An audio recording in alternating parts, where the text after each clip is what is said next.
Amnesty a commencé à faire campagne pour l'abolition de la peine de mort dans le monde en 1977.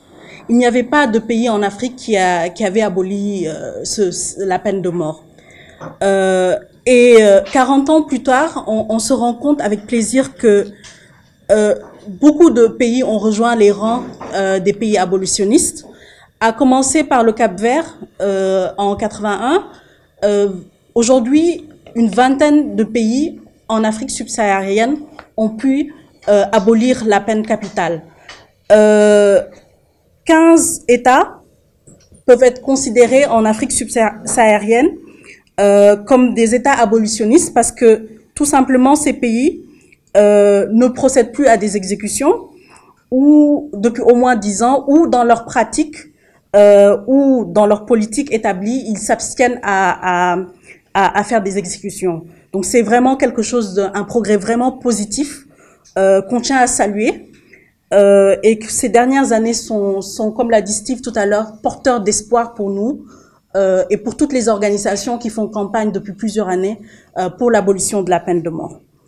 En 2017, il y a eu des avancées dans 2 pays, spécifiquement le Bénin et la Guinée. Alors, en décembre 2017, la Guinée est venue grossir le rang des pays abolitionnistes dans la région, devenant le 20e pays d'Afrique subsaharienne, à supprimer la peine de mort pour tous les crimes. Ça constitue vraiment une avancée quand on sait qu'il y a moins de 2 ans, la Guinée faisait partie des pays non abolitionnistes et grâce à des réformes qu'ils ont entamées depuis 2016, la Guinée a pu retirer d'abord au niveau du code pénal la peine de mort, mais plus récemment en 2017 dans toutes les mentions relatives à la peine de mort ont été retirées du code de justice militaire.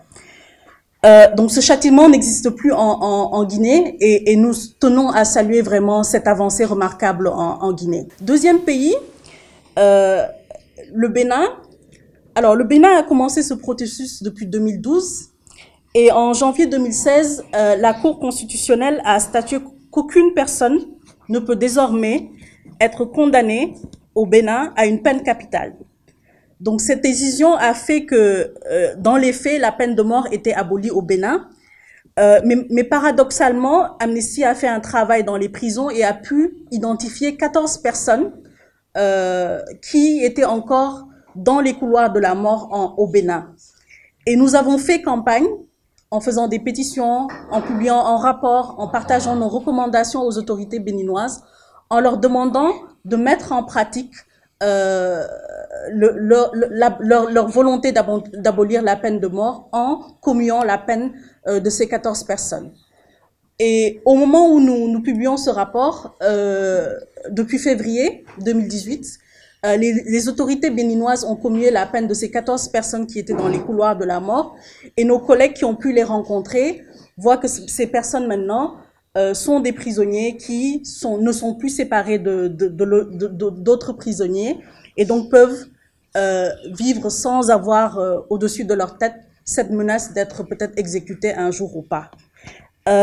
C'est donc une progression vraiment remarquable au niveau de notre région et cette progression ne s'arrête pas seulement dans ces pays.